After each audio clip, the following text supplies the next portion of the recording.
Guys, ito na po yung aking paninda. Nabaliktad ko paglagay yung name po. So ito po yung aking paninda na titikman natin. Bibili rin ako para matikman natin, no? So dahil tayo ang nagtinda nito, guys, kailangan tayo ang unang makatikim para malaman natin na wow! So ito na, guys, excited na ako. Look, oh, tingnan nyo, guys, may okra. Yan. O, okrang-okra siya, guys, naputol. Sa sobra niyang crispy o ka-toasted, ayan, naputol. So, ito yun. So, ayan. So, ito yun, guys, oh. Lapit natin ang camera. Okay. So, ito po yun siya, ang laman. So, yan po yung mga paninda kong yan, oh. So, ayan, mutik pang ang matapon. So, ayan, titikman na po natin, guys, ang masarapan para malaman natin kung masarap at saka toasted pa siya at saka kung lasang gulay ba o ano ang lasa niya. Okay, sige, tama na ang sat-sat, no? So, ito ay okra malamang. Tingnan nyo naman ang hugis, di ba? Grabe. Lami kayo, guys. Sarap niya.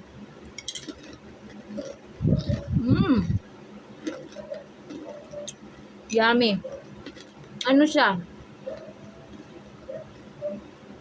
Ito lang.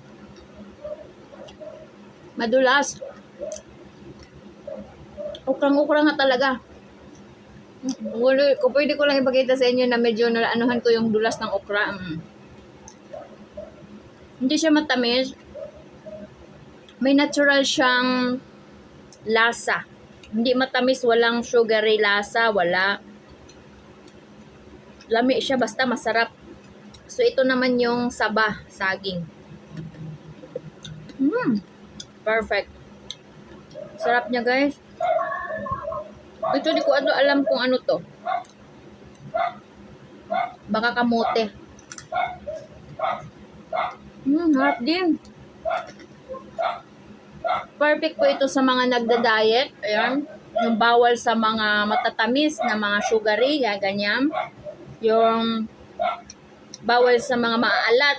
Ito kasi hindi siya maalat. Perfect talaga to baunin pag nag-travel ka din or baunin mo kung saan ka pumunta para may panglipas gutom. May kutkutin ka ba?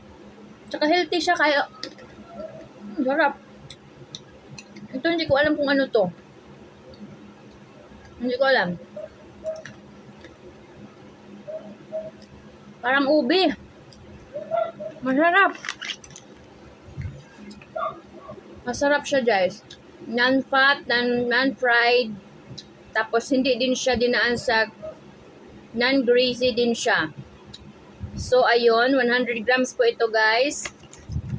Dried mixed fruit and veggies. Okay?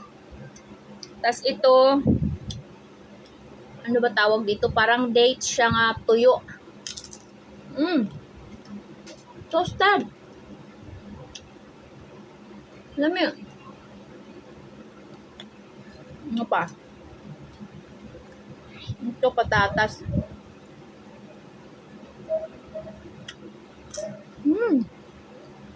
Kaya ano pa inaantay nyo, guys? Order na po.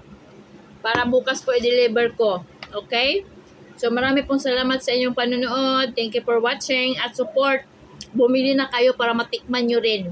Okay, bye! Follow and share! May mushroom din siya, guys. So, mushroom.